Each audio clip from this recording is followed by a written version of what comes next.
Hey there, welcome to the recording of The Break, episode number 993.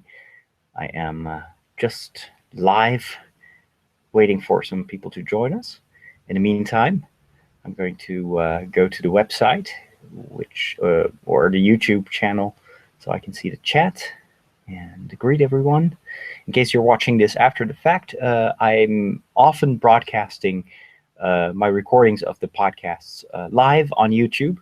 The thing is, I don't have a regular schedule yet, hopefully in the future. And so I always announce it via Facebook and Twitter. So if you want to know when I'm going live, if you want to join this live audience and chat along, keep an eye on Father Roderick. That's my Twitter name. And on Facebook, it's my full name, which is Roderick von Hogen, which is Roderick, and then Vonhogen. It's a kind of a hard name to remember, but hopefully you'll find it anyway. Let's see. Where is my chat room? Kind of a hard name to remember. Turn this. Oh, there's Erwin. Ha ha ha ha. I've been inside almost all day long. So I haven't gone out catching Pokemon yet. But I'm on the wrong team again. I'll share this later on. I already regret the color that I picked, because the entire city is taken over by the Reds, and I'm yellow. And with Ingress, it was exactly the same problem. Like, the entire city was blue. I did that. I didn't want to make the same mistake as with Ingress, where I chose blue, and then I picked green. I think the entire city was blue, or the other way around, and it's just so frustrating. Like, the entire city, everybody is one color. It takes the fun out of games like this. Anyway. Oh, you did? I think in the area of the central station there might be some yellow gyms, but the Reds are taking over, and they are like the very hardcore players. So they have super evolved Pokemon. I'll keep this for the show.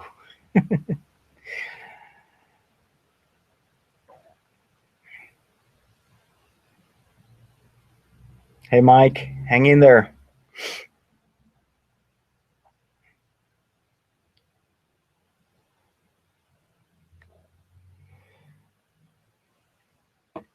Okay, let me put everything in place. So a lot of people have been asking me to talk about Pokemon Go in this episode of The Break. So now that I've played it for, 15 kilometers, it does get me out of the door, but it feels very much like Ingress. So I'm not sure if I will be playing this in a couple of weeks from now. Oh, cool, Barbara.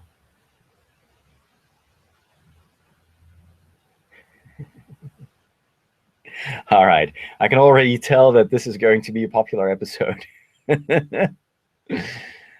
Good. All right. I think I've got most of my stuff in place. Let me see there. One ad about on Prime Day. There we go.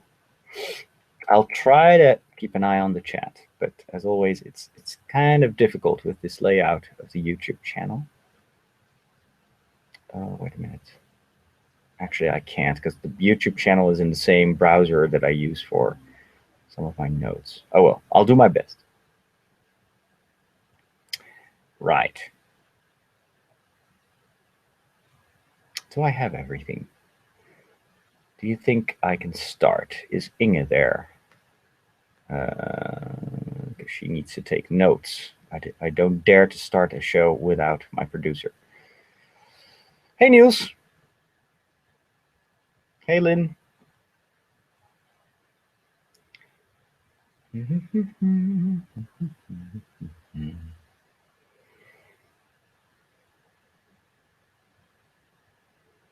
Hey, John. What time is it in Korea right now? Must be late.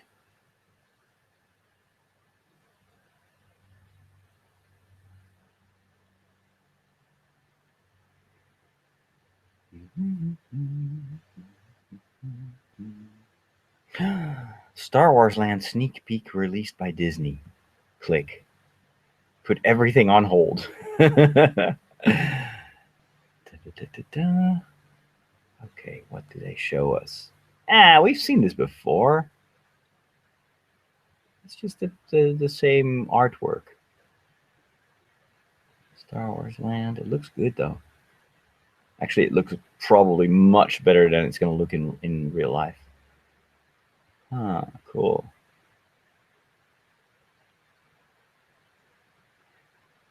I think they're going to build like a full-size Millennium Falcon, which is awesome. Awesome. Okay, from what's the date on this? July 11th. That's the day. Sneak peek. Check out the full expensive image. New image has been unveiled. Oh, it's one image.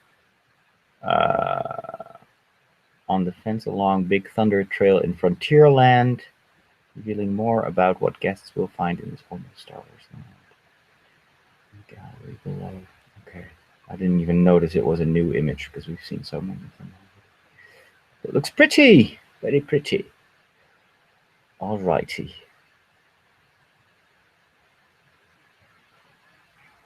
Hey, Elisa. How is LA? Hey, Kirill. We have a very international chat room today. Yeah, I'll be talking about that as well. About Cardinal Sarah's remarks. In the meantime, let me go and start the show because it's 6 o'clock and I have an appointment later this evening that I don't want to jeopardize. So let me go here. We are recording, so if everything goes wrong, we still have the audio. Oh my gosh, last time was a disaster. Now I have wiped the SD card, so hopefully this will go well. We're hoping. All right, let me find my jingles, and we're good to go. I think my MacBook Air is very warm. Hey, Rob.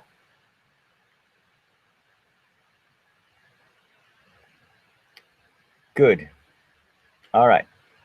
Enjoy the show. Unfortunately, still no jingles, at least for you. For me, I have everything. All righty. Do I have my... Of course, I forgot to copy my notes in terms of prep. Let me just copy this for just to be on the safe side. Oh man, I had a brain freeze during Mass this weekend. Like something went wrong, and then I couldn't remember like words that I've said for 15 years. It was just completely blanking out. Very, very embarrassing. All right. Here we go.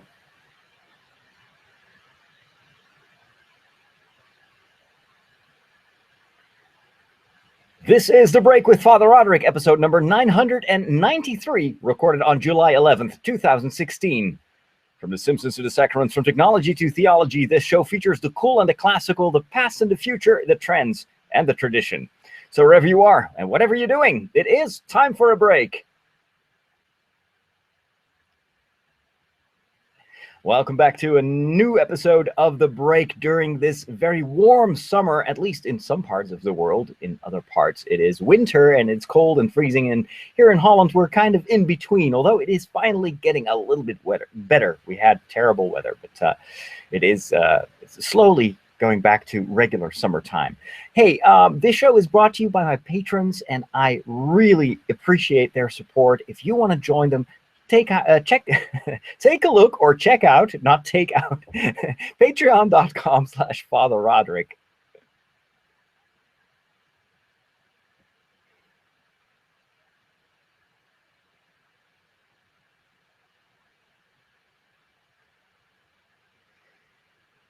It's been a very, very eventful week, and a very dramatic week. Again, a terrible shooting, this time in Dallas, a city that I visited several times. I have many friends in Dallas and the surroundings there in Texas.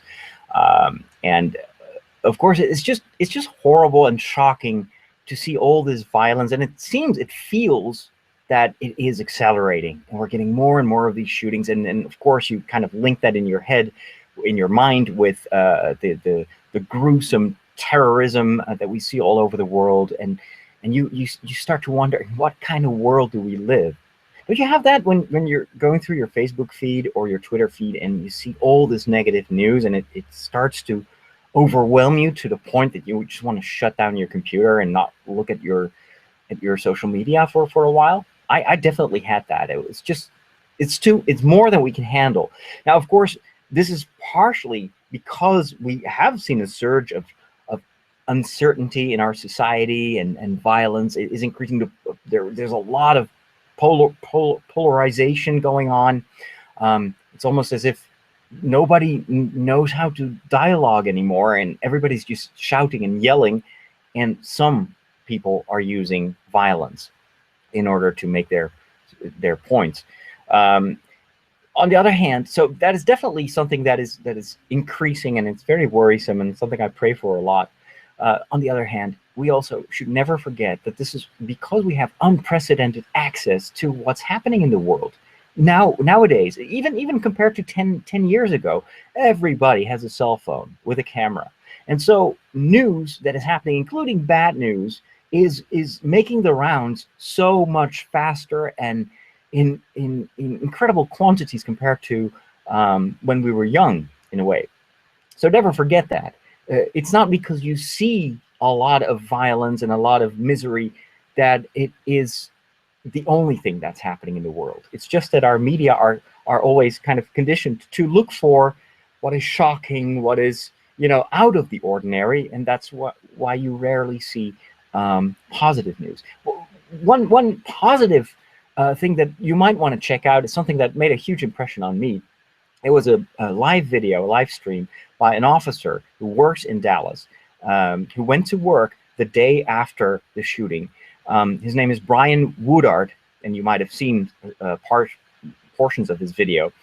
He was doing live streaming for a while on his Facebook page, but then he did this amazing, very, very impressive live stream on the morning that he had to go to work. He wasn't working the day before when the event occurred, but then the next morning, and he shares his in a very personal, raw way, and that's one of the amazing things that social media can allow us to do nowadays. His own emotions, and having to face his colleagues, and seeing the empty chairs of where his friends and colleagues were used to sit. And what also struck me was his faith, and how he immediately combines his state of mind with his prayer life, his relationship with God. He visits his mother, who also is immediately connects this with, we have to pray. And especially his final call to the world was, I think, very moving. And he's like, I am an officer because I want to protect peace for everyone, for Black people and people that are white, for people that are rich and people that are poor. I'm here because I want to protect our society against those that do violence, and I don't make any distinction between the people that I protect. I would give my life for them. And so pray, don't get mad, don't use violence, but pray for each other, pray for me. And then he has this tagline, which I think was just amazing. It says, I refuse to see hatred win and love lose, or something to that extent. Let me look that up. I refuse to see hate live while love dies. And for him, that's his motto. That's why he became a cop. I refuse to see hate live while love dies. And that's why he puts his life on the line every single morning. To me, that was such an uplifting way to use social media to turn our minds and spirits towards something that is uplifting, that is encouraging. Because I cannot change the world. I can live according to this motto. I can also refuse to see hate live while love dies. And so I should start loving first and praying. And well, anyway, wanted to share that with you. Let's move over to our first segment of the show.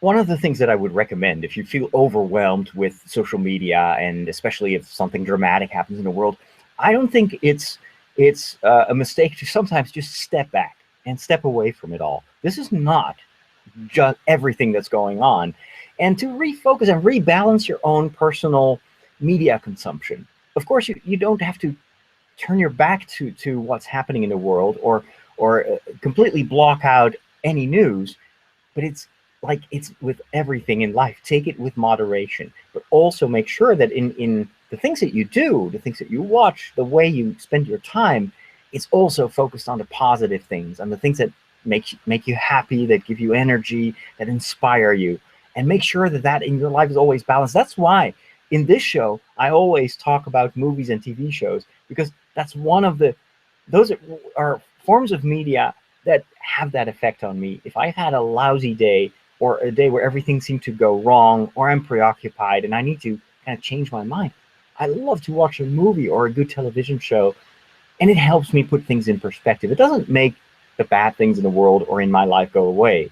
It helps me balance it and to compensate for the negativity with things that are positive. So here are some tips, things that I've been watching.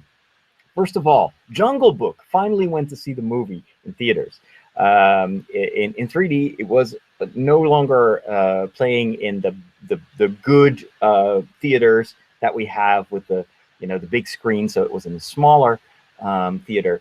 But nevertheless, a very nice experience. I love the movie. I grew up with the story of Mowgli, and because I was part of the Cub Scouts as a child, and so that story was definitely the let's say the underlying mythology of what we did, and the games we'd play, and we would have all sorts of themes and activities around that story. Even the leaders of the group of the Cub Scouts were named after the characters in the story of Mowgli and Jungle Book. And so this is a special story to me. And of course, I was a big fan of the original Disney version, the animated version. And this is also a Disney production, but this time it was done with very lifelike CGI. But it wasn't completely animated, as you know. They used a boy, they wanted to have a real boy as the center character of of the movie, of the story. And then they recreated all these animals with motion capture and lots of great voice actors. And the end result is unbelievably good. It's hard to believe that every single scene that you see is taking place in a blue screen studio. Sometimes the studio wasn't bigger than the room in which I'm recording this show, and yet if you see it, and especially with the 3D effect, it makes you feel like this is taking place in the most amazing jungle. And these animals, the animation of the animals is so well done. And I've listened to an interview with Favreau. If you go to the iTunes podcast section and you look for Jungle Book meets the Maker or something like that, there is a long video / audio interview with Jon Favreau, who made this movie as a director, and he talks about how they did it, and that one of the choices that they made was to not try to have animals that would talk, that would move their mouths or their bodies like human beings, because that would take you out of it. It would become the uncanny valley. And so one of the things that struck me immediately was that when the animals, when the wolves and bear and whatnot talk, their mouth is only moving a little bit. It's just like animals would growl or talk. They don't really talk, but they do speak, or they do communicate. And so that made it much more believable. There were some voices that were extremely recognizable, sometimes a little bit to the detriment of the suspension of disbelief. There's like, oh, Ghostbusters, oh, Star Wars, The Force Awakens, because these voices are so familiar to us. But nevertheless, I think I'm happy that they picked real actors, because they have to kind of bring this story alive with voices, and if they weren't convincing enough, then the whole thing wouldn't work. So the story is very much the classic story, but with some new twists and a little bit more realistic, I think, than the original animated version that Disney made. And it's very well told. I have to say that it was a little bit on the long side. The movie is not that long, but like at 2/3, I was like, yeah. I'd like to see a little bit more happening in the story, but this could also be because I already know the story so well. Special kudos to the people who made the animated sequence at the end, during the credits. After the credits, there's nothing new, but during the credits, they do this amazing animation where during the movie, at times, I was like, you know what, this can't be CGI. These must be real animals. Until you see the credit sequence, and then you see these same animals just as realistically in a setting that tells you basically, no, this is CGI. You're looking at CGI. It's an incredible sequence. So highly recommend it. Love the music as well. Love the humor, and well, just go watch it. It is amazing, and I'm looking forward to the DVD or the Blu-ray when it comes out, and hear the director's commentary. And I've been looking on YouTube to all the behind-the-scenes videos just to see how they pull it off, because it's unbelievable. It's unbelievable. Anyway, second recommendation. I've been watching a lot of Star Trek, and the reason was that I went to the UK Amazon store, because it's getting a little bit cheaper now here in Europe to buy things in the UK. It used to be always much more expensive than elsewhere, but now with the kind of the fallout of the decision of the Brexit decision, the pound has gone down in value a bit. So I was looking around, and I saw that the Blu-ray remaster of Star Trek: The Next Generation is now available in the box set, and it was half price. It was literally like $50, like what was it, around £45 or £49. Anyway, just a little bit more than 55 euros, which is a super bargain. I mean, a lot of seasons, I think 7 seasons or 6 or 7 seasons, and the remaster has been perhaps the proudest moment in Star Trek history on when it comes to the quality and the effort that they put into it. It is a brand new show. I've seen some samples, and it's just unbelievable how fresh and new the show looks, and it's incomparable with the DVD version that I used to watch, that I had bought years ago. And so I'm super happy. So I've been watching quite a bit of Star Trek, and I've been rewatching Star Trek Enterprise, first episode, because it's funny to listen to these audio commentaries, because these people were trying to reboot Star Trek, and right now, as we speak, of course, Star Trek is going through a reboot on television, and they're preparing a whole new TV episode. So it was interesting to listen to the kind of thoughts that went into creating a new chapter in the history of Star Trek, especially because it makes me think about the things that they might be doing now with the next Star Trek series on TV. We don't know anything about it. It's still very much up in the air. There's been some controversy about the Star Trek movie, but then again, I'll just watch it first, and then I'll give my opinion. I'd like to don't be like those people on the internet that always shout before they've even gathered information. So you'll hear more about that very soon. Time for a break.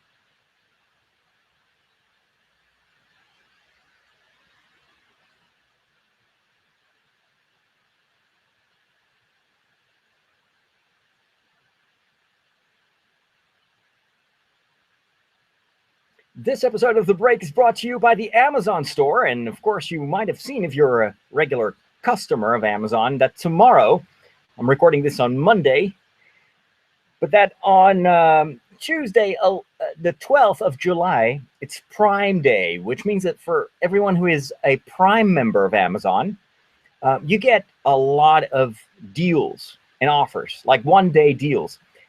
I just want to remind you that if you buy anything on Amazon, please click on the links on sqpn.com slash, well, no, it's sqpn.com first. It's just a tiny bit of effort on your part, but it really helps us pay the bills. It is all these customers that do that, all these small bits add up. So please think of us when you shop at Amazon, especially during Amazon Prime Day. Just want to remind you of that. And thanks so much for doing that, because it has helped us for years, and hopefully that will continue. You're listening to The Break, Father Roderick.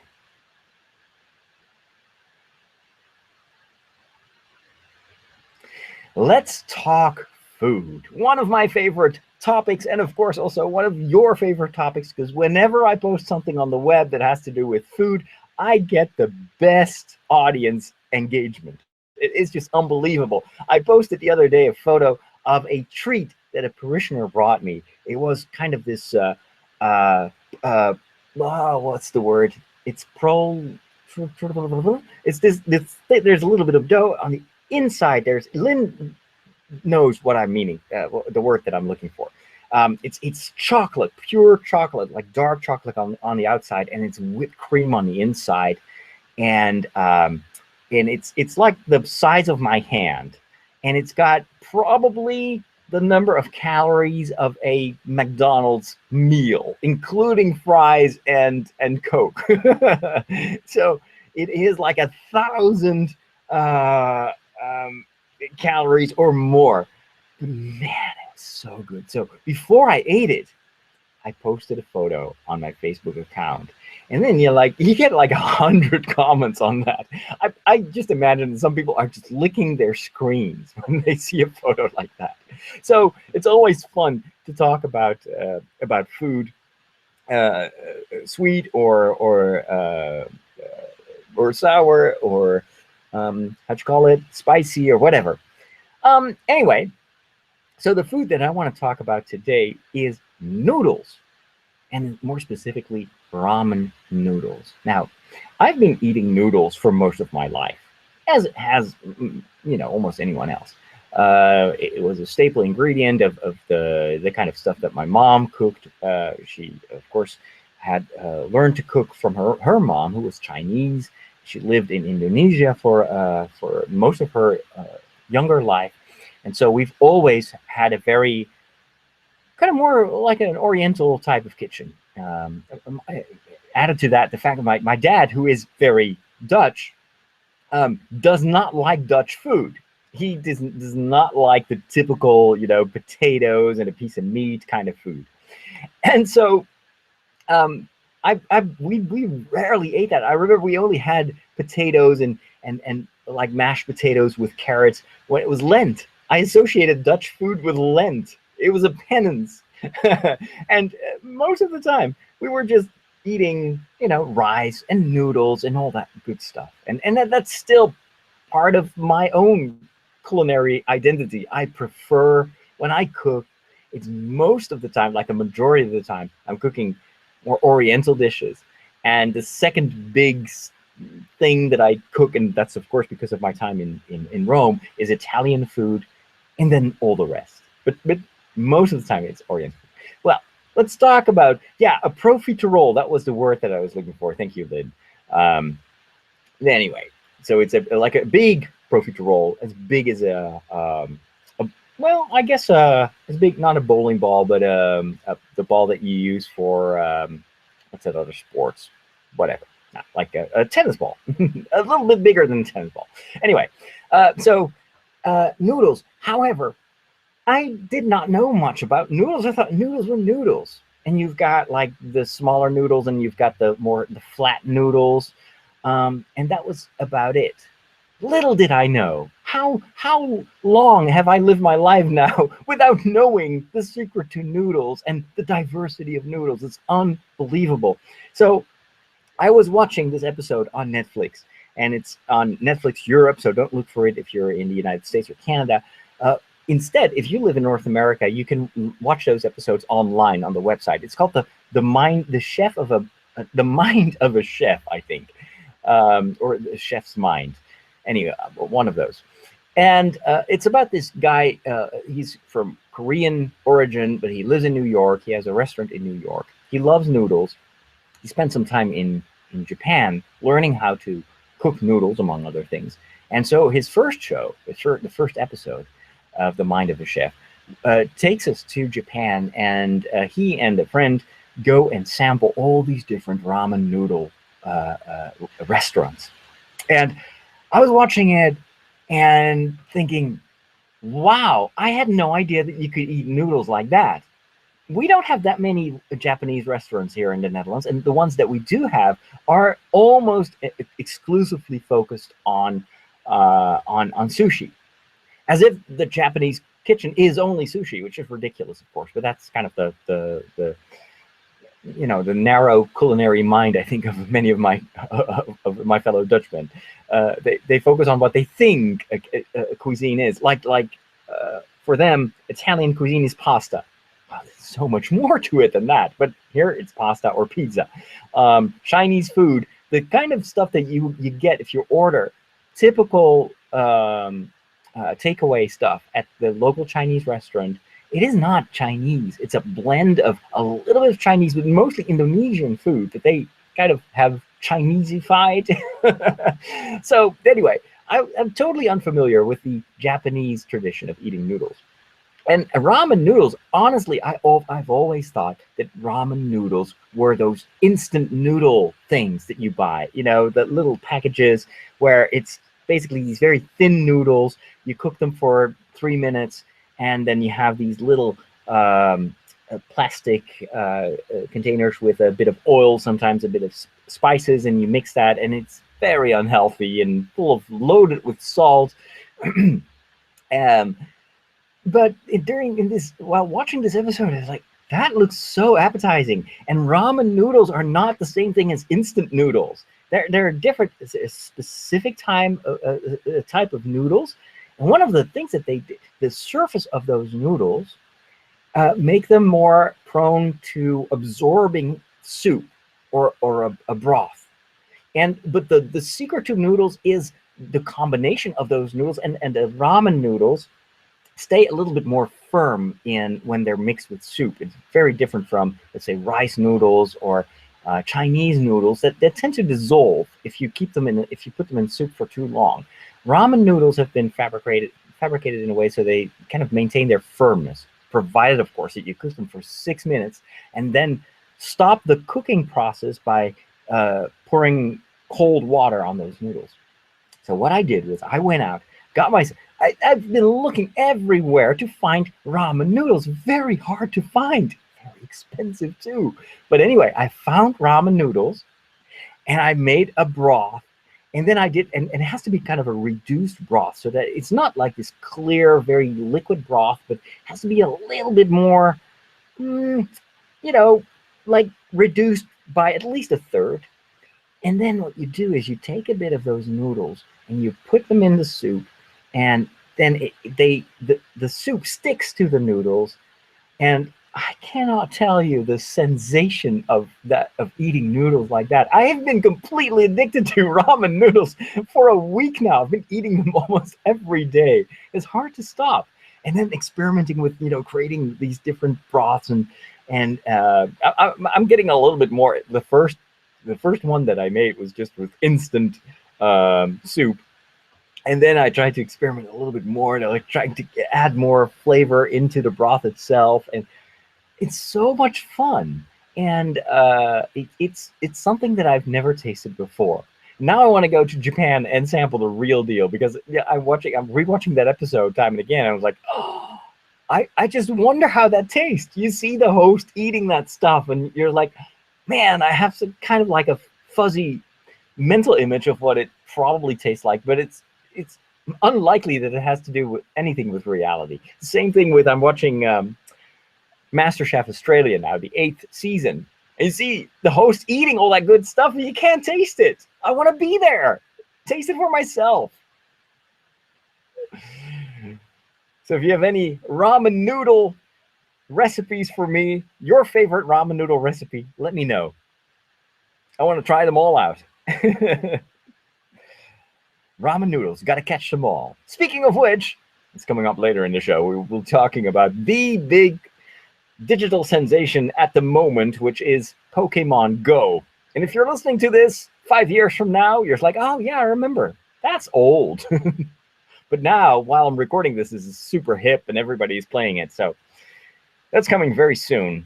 I wonder if you can cook Pokemon. Some of them are fish-like, so probably. It's time for our halfway break. So that's another good moment to talk about ways in which you can support our show. And I'm not going to go on because then you'll fast forward. But let me just remind you, Amazon Prime Day is coming up. So please click on those Amazon links.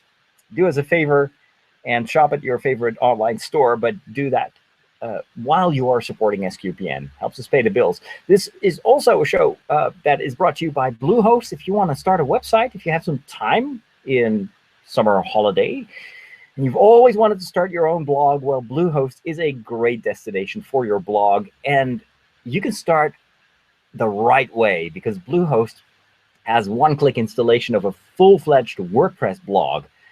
And the other advantage is they have great support and they update your installation so you are not open to viruses and everything. That's kind of the downside of managing your own website. Is you have to keep everything up to date and you have to be a bit technical to do that. Not with Bluehost, they do it for you, but at the same time they give you the full power of a WordPress website. So if you want to sign up for a Bluehost account, just click on the Bluehost link on sqpn.com. And while you're at it, on sqpn.com, you can find many of our other shows. And of course, we've got Let's Talk, which is a fun show. It's a community show where we talk with experts about a whole wide range of topics. And Dom is currently preparing another episode, so keep an eye on that. It's called The Talk. It's a fun show, and it's like a box of chocolate.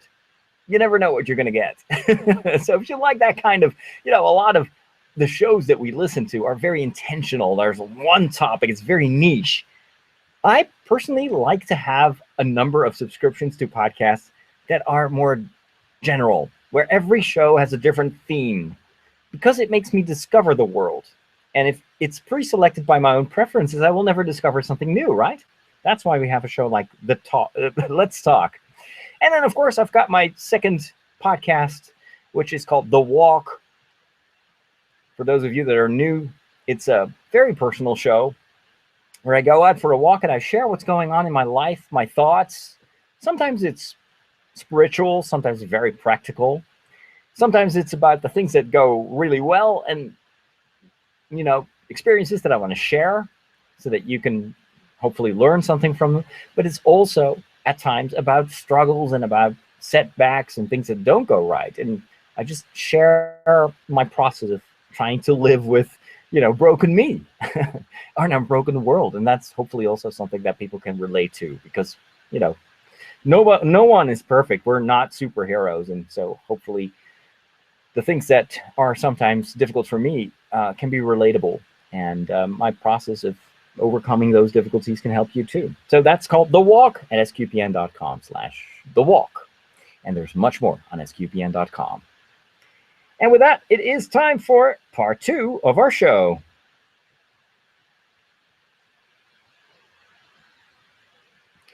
And in the second part, we've got our usual ingredients. We'll talk about books. We'll talk about technology. And we will talk about Catholic liturgy this week. There's one place that I wish I could be next week, and it's not the Netherlands. It is London. Why? Because next week we're going to have the Star Wars celebration in London. And even though that is practically, next door to me, very easy to go there, very cheap to go there, I don't go there. Why? Well, because I'm a priest. I work in this parish. And I have one fellow priest, and we have a number of churches that we serve on Sundays. But my fellow priest is on vacation. He deserves some time off, and so I have to kind of stay home.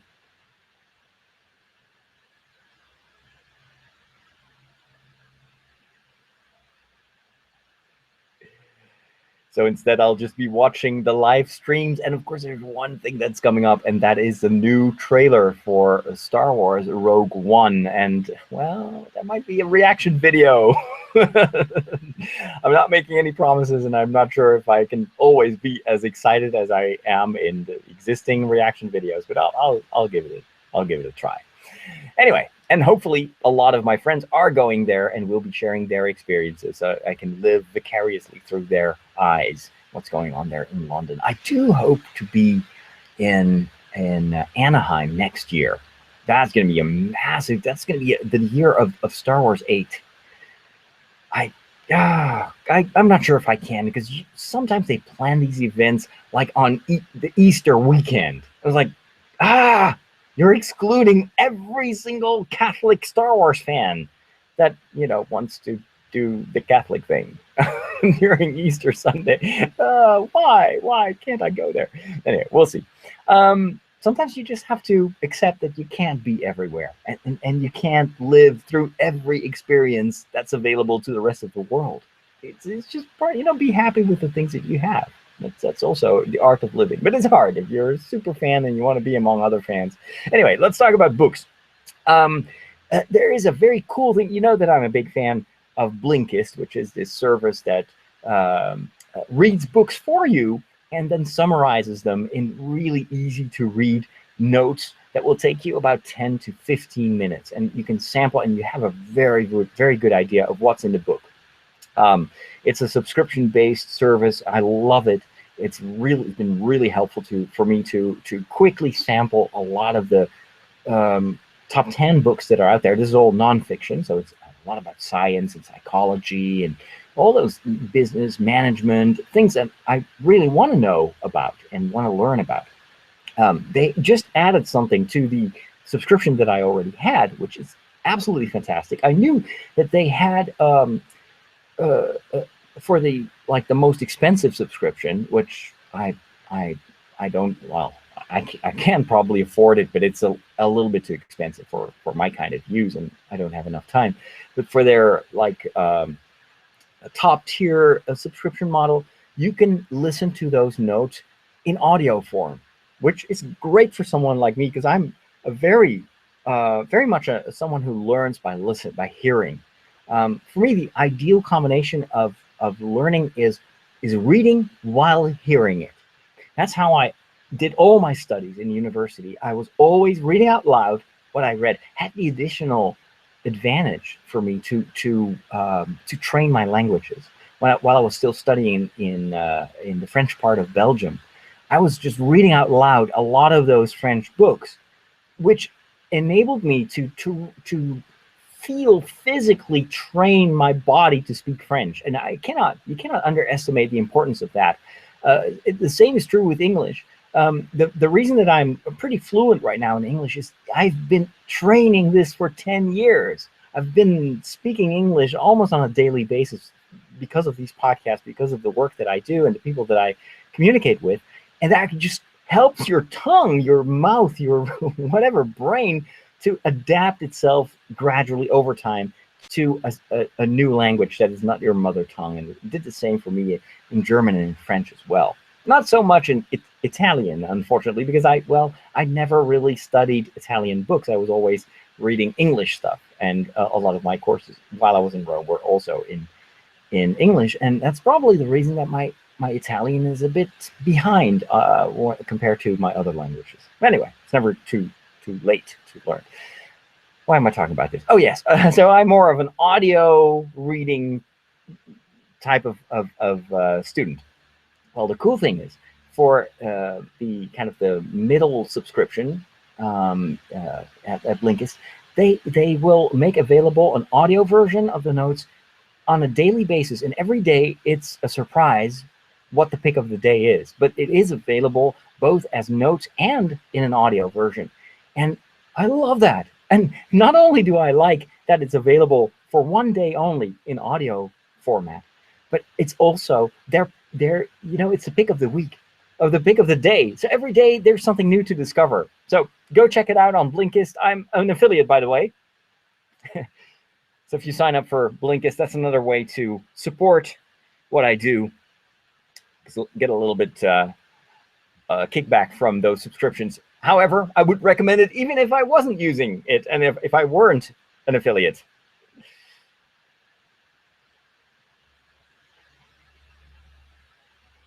So let's talk about Catholic traditions. And today, as I already announced, I want to talk a little bit about Catholic liturgy.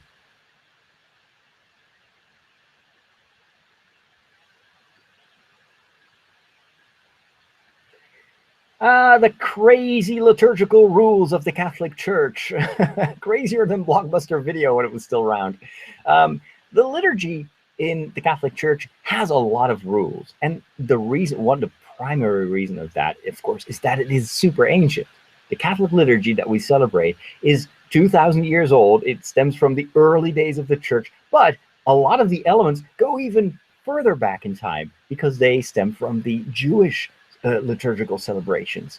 And so a lot of the liturgy in the Catholic tradition, you can only understand it if you have that background of where it comes from. And that also determines sometimes the strict rules for certain things. The other day on Sunday, I was listening in the morning while having my breakfast before I went to Mass to EWTN radio. It's not something I listen to a lot. So they do. EWTN is an American station, a Catholic station, 24 hours. But they also have a radio station, which is syndicated by a lot of other Catholic local stations as well. And well, I don't often listen to it because there's already a lot of Catholic content in my life. But there is one moment during the week that I love listening to EWTN radio, and it's because they have this show. I think it's called the Big Bible Adventure or something like that.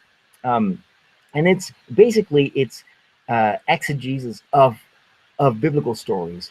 It's an amazing. Let me look that up for you. What the precise title is, because it's also available as a video series. I think the Bible Adventure. Let me see. EWTN. Real quick. It's not the most ideal place for me to Google on this wonky laptop. It's called The Great Adventure. It's narrated by Jeff Cavins. It's actually a series of talks that he gave. And I met Jeff Cavins a couple of years ago during a conference. I don't remember where it was. It was during one of those Catholic writers meetings. Anyway, great guy, very, very great storyteller. And The Great Adventure takes you basically through the Bible. And what he does in an amazing way. I've never heard someone talk about the Bible in this way. He used to be I think a Protestant pastor, if I'm not mistaken. But then he converted to Catholicism. And one of the things that he takes from his Protestant background is teach us Catholics how to appreciate the Bible, but also to show the bigger adventure underneath all these kind of seemingly separate stories. And so the other week he took us from the stories about David, and then he brought it all the way through the New Testament and the letters of St. Paul to the actual liturgical way of celebrating the Eucharist and the rules around, your state of mind that is required, or your state of grace that is required for going to communion. And he shows that is rooted in the ancient stories about the covenant and everything. I can't reproduce it here in 10 minutes, but it was such a fascinating story. And it was, what I loved about it is that he showed the biblical foundation of the Catholic liturgy, and how a lot of the rules that we have you can only appreciate them if you see the full context, the full biblical context of how that liturgy ultimately crystallized in the Catholic tradition.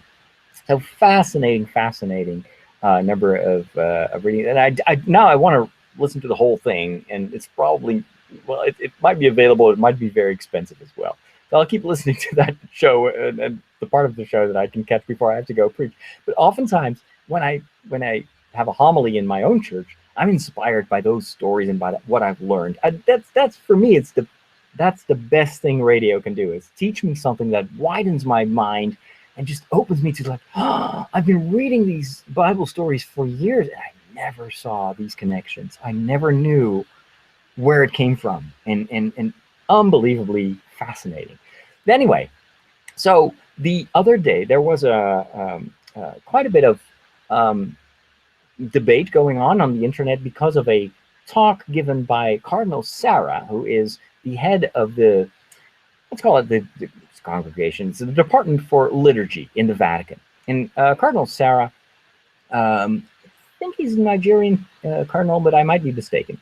Anyway, he reiterated something that he said before, and that is that he would like to see, if possible, that priests and bishops start celebrating Mass again facing east.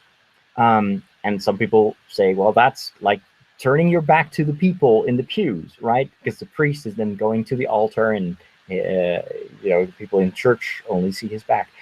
Of course, the kind of the reasoning behind this is the way the liturgy was celebrated before or at least was generally celebrated before the Second Vatican Council, which took place in the end of the 60s and then beginning of the 70s. There were a lot of liturgical changes, and one of the options that was added to the celebration of the liturgy, and if you read the introduction to the Roman Missal, which is kind of like the official, guidebook for celebrating the Catholic liturgy, it explicitly says that the altar in churches has to be separate from the wall. So in the past, when the priest was facing east, the altar was actually like built against the wall of the church. That's no longer allowed. It has to be possible to walk around the altar. The altar in the Catholic liturgy is the symbol of Christ, and so it is venerated as the symbol of the one who invites us in church. The church is not just an assembly hall. In the Catholic tradition, the church is literally God's house, and who is the owner of the house? Is Jesus, who is really present there, and the altar is the central symbol for him. So it makes sense. In the liturgy, the altar is the central object in the church that we venerate, and so you have to be able to walk around it. However, the Second Vatican Council never said that you had to celebrate the liturgy with the priest facing the people. That is, it is recommended. It is definitely encouraged in the official text about the liturgy, but it's not exclusive. And so there has been quite a bit of a lobby, sounds a bit too political, but there have been people that have like, why don't we go back to that old way of celebrating where everybody's facing east? Because that way, it's like the people and the priest are facing towards God.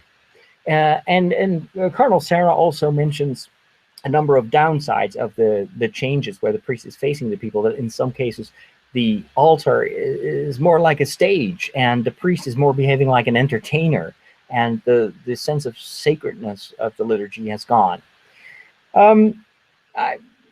It's a personal opinion of this cardinal. He didn't speak on behalf of the congregation or on behalf of the Pope. This is not going to be a rule or an obligation anytime soon.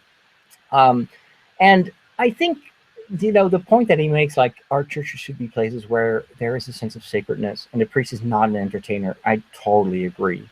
However, I wonder if, celebrating facing east is the way to solve some of those kind of superficial types of liturgy that we see. I think there is a lot to say also for the form where the altar is central and the priest is facing the altar, just as the people in church are facing the altar.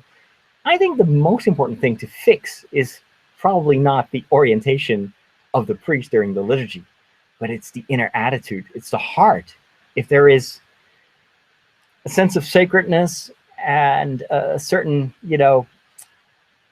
let's say, humility on the side of the priest, then I don't think it truly matters that much where the priest is facing. So, but anyway, it's always interesting, these debates, because it makes people think about liturgy, think about their own, what is liturgy and how does it help us to get closer to God. What I don't like is that sometimes this stirs up a new flame war where it seems like there's only one way, and it's either we all face east and then you're with the good Catholics, or it's like all around the altar and then you're the good guys, and then all these retro people just want to turn back the clock and they're horrible and they're let's stop to talk about liturgy that way. That is not building up anything. It's just destroying relationships. Liturgy, I think, is a topic that we should approach with a certain serenity, a certain peace of mind. It's all about the underlying questions, not what is wrong and what is the right way to do this.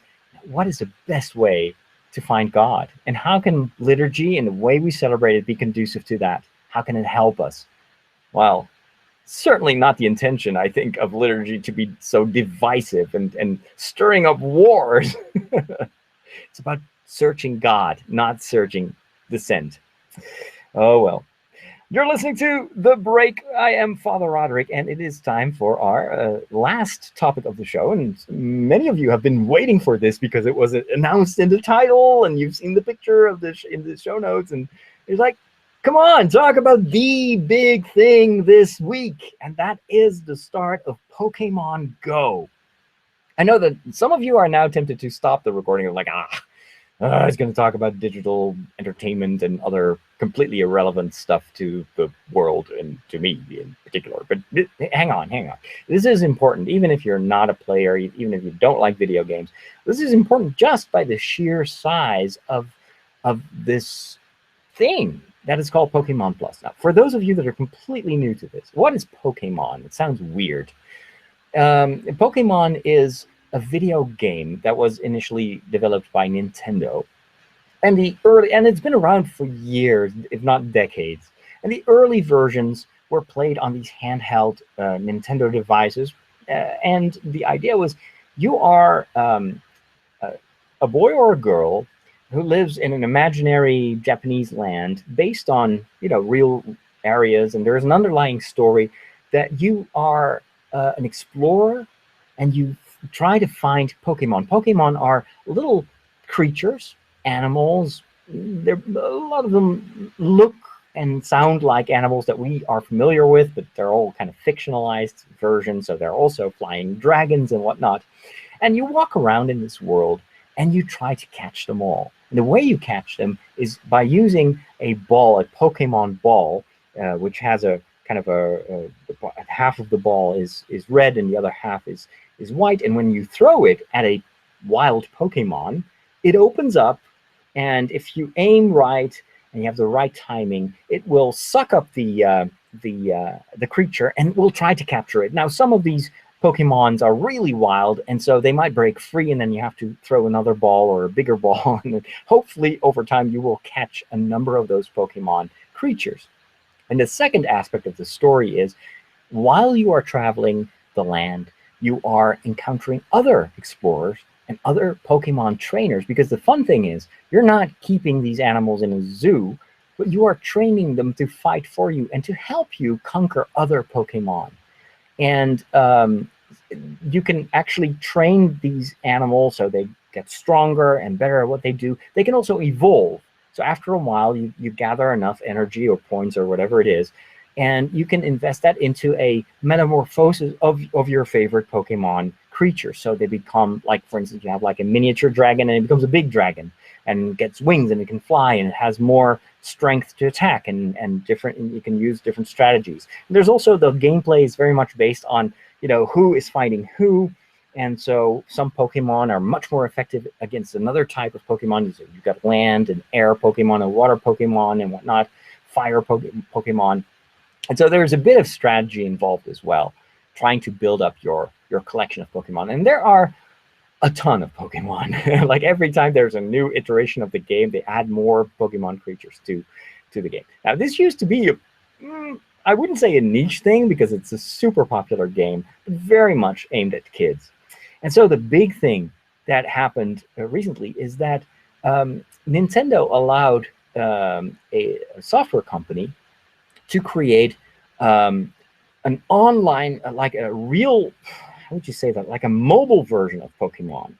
And it is based on, so the company is Niantic. I think that's the name of the company. They had previously developed a game called, that I've talked about quite a bit here on the show. It's called Ingress. And Ingress was this game that you play with your mobile device, usually with your phone, and it uses Google Maps, and it creates like almost like a virtual layer on top of the real world, and where there's an underlying story that there's this war going on between the green and the blue army, and there are certain locations on the map that are sources of energy, but also places that you can conquer and protect with all sorts of technology. And you have to walk around, literally walk around in your own town to discover these portals and to find, while you are walking, all sorts of equipment that you can use to get a hold of those particular portals and defend them against, either the blue or the green army, depending on which side you chose. Now, I've played Ingress for a while, definitely a couple of weeks, I think last year. And it was fun, but after a while it got old. It's a very abstract world. I mean, you're looking at the map in the application, and you see this black grid, and the grid shows you the layout of the streets, and then they've used all the intel that they get from users of Google Maps to determine which are the landmarks in your town or wherever you live. And so objects of arts or big buildings or towers, churches also, have been marked as, places of interest. And then the system, the game or the company, Niantic, created portals based on that information. And so if you look around, you actually discover quite a bit of your own town, places where you go, and you're motivated to go and explore even further, because the more you walk, the more energy you gather. One of the reasons that I stopped playing it was how abstract it was. It's just like these blue or green fountains, and then you had to install all sorts of equipment, and it just was very repetitive over time. And the second reason that I stopped playing was that I think I'd chosen the green army, and the most of the other players, and there were very hardcore players in the city of Amersfoort, were off the blue team, and they were so strong, and they were playing this day and night that the entire city was blue. And once they had a hold of all these blue portals, there was just no way that the much smaller green army could ever reconquer it. And it's just, when the stakes are even, you're motivated to continue the battle, but not if like 80% of the players are playing blue and 20% is playing green. You always lose. And that is just not fun. Let's be honest. It's not fun to always lose. You want to have a victory from time to time. So anyway, what they did was they took this basic infrastructure and everything they learned from Ingress and created a Pokemon layer on top of that. And that is what's called Pokemon Go. So Pokemon Go, much more cheerful layout.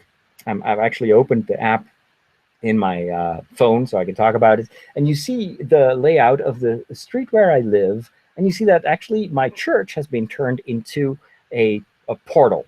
And I can click on it, and it shows me a little photo of the front of the church, and I can spin it around, and I can collect, if you're close enough to the portal, I can collect Pokemon balls or Pokeballs that I can use when I'm walking around to catch Pokemon. And that's the big innovation of this game. What they do is they let like virtual Pokemon creatures roam around wherever you live, and you have to literally walk to find them. And so on the map, you will see that there's a little bit of kerfuffle going on in the grassy parts of your city. And if you get closer, sometimes it will spot a Pokemon, and you click on the Pokemon, and then you have to you see that the camera is turned on, and you see the Pokemon projected on top of what the camera sees. And so it creates like this, it's really there. And you have to try to aim with your Pokemon ball and try to catch it. And so there are, I think, more than 150 different Pokemons, and it will probably add more. And but you have to walk. You have to walk to find them. Sometimes you will find eggs, which you have to hatch, and you can only hatch them if you walk 2 kilometers, 5 kilometers, and only after a certain time they will hatch. A lot of people here in Holland are using their bikes, which is not really actually what was intended. You can't use your car because the app will see that you're going too fast. But the bike, if you sit on your bike and you go slowly, then yeah, you can actually cover a lot of ground without getting too tired. That's not the way I want to play this game. So I've been walking around for many, many kilometers or miles, and I caught quite a few Pokemon. Let me go through my collection here. So I've got Pidgeotto, which is like a big bird, and Drowsy, and Squirtle, and Bulbasaur, and Horsey, and Odish, which has got like a walking radish, Ghastly, which has got a ghost, Zubat, which is a purple bat, Rattata, which are kind of like rats, they're everywhere. And the thing is, you can if you have a lot of similar Pokemon, you can trade in the lower ranked ones and get points to evolve the stronger ones. Now, I've been playing this. It was a lot of fun, and it's not even available officially in my country. The thing is that it's been such a massive success that everybody's playing it, and they were rolling it out slowly, but now they have to first add a lot of server capacity in order to roll it out to other countries. So we're on the waiting list, so is the UK. But if you have, like I have, an American iTunes account, I've had it for years, and so I was able to download it through the American App Store, and you can immediately start playing it. Sometimes the servers go down. That's all got to do with the growing pains. The thing was, like, I was walking around yesterday evening, and there were tons of groups of kids that were out in the streets walking or biking, trying to catch these Pokemon. And whenever you walk up to a point where there are a lot of Pokemon, these other people are eyeing you, and there's like, "Are you playing Pokemon Go?" "Yeah, us too." "What color are you?" "Yellow." "Oh no, we're red." "Why did you pick yellow?" And that was my big problem. Like, my city, just like in Ingress, is taken over by the Red Army. And I was talking to this kid, and I was like, So what color did you pick?" And he said, "Red." I'm like, "Why did you pick red?" "Well, because everyone else, the winning team is red." So apparently in the psychology of a lot of these kids, it's like, I want to join a winning team. My problem, and I think it's a flaw of the game design, is it's not balanced. And so it's very easy to end up living in a town where everybody is part of the blue team or the yellow team or the red team, and they control every single gym. The gym is basically the equivalent of those the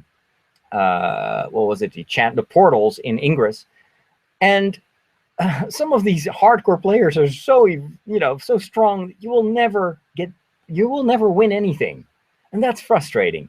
So I don't know why they didn't do the kind of the sorting hat Harry Potter thing, where it's basically the system that will determine which color you are. That would have enabled the company to have a more even distribution of the various colors in the world, and I think it would have made for a better gaming experience, because I'm a part of the yellow team, and I'm already seeing that it's very likely that red will take over for good, and then I will stop playing because it's no more fun. If the army is too small, why would you join it? So those are my initial thoughts. I'd love to hear your experiences with Pokemon Go, but this is big. And it's a very fascinating thing that brings people together. I have to say, it's very social. Of course, it downsides as well. But we'll get to that later. Thanks for listening. I'm Father Roderick. Have a great week, and talk to you soon. God bless. And that's a wrap. Didn't get to share all my experiences, but hopefully this was enough. It's getting warm in this room. In the evening, the sun is on the window in front of me. So I'm steaming here. Where did you all go? Why is my chat room no longer there? Oh, there it is. There it is. Yeah, I think it should absolutely pick the team for you, but that's just me. It's fun. It gets me out of the door. It gets me walking, which is healthy, of course. let me see. I've recorded everything. I'm going to downsample this, put it online, and the battery's almost gone. So, but this went well. It didn't crash on me like last time. And it means I can eat quickly, and then at 7:30 I've got to be at my next meeting. I'm going to play a board game with one of my parishioners who's very much into board games. I've never played this. He invited a couple of people that do this for a living, I think. And so I'm going to be introduced to the wonderful world of playing board games. So that's something for me that I can share in my next episode of The Break. So, hey, Hugo. Good to see you. I hope you enjoy your summer, your easy summer. I'm still here for 2 weeks, and then I have to leave for Poland, and then I go to Scotland. All right. Talk to you guys soon, and thanks for stopping by in the chat room. Bye-bye. Let's look for the window. I can never find the window to stop this thing. Where did it go? Oh, here it is.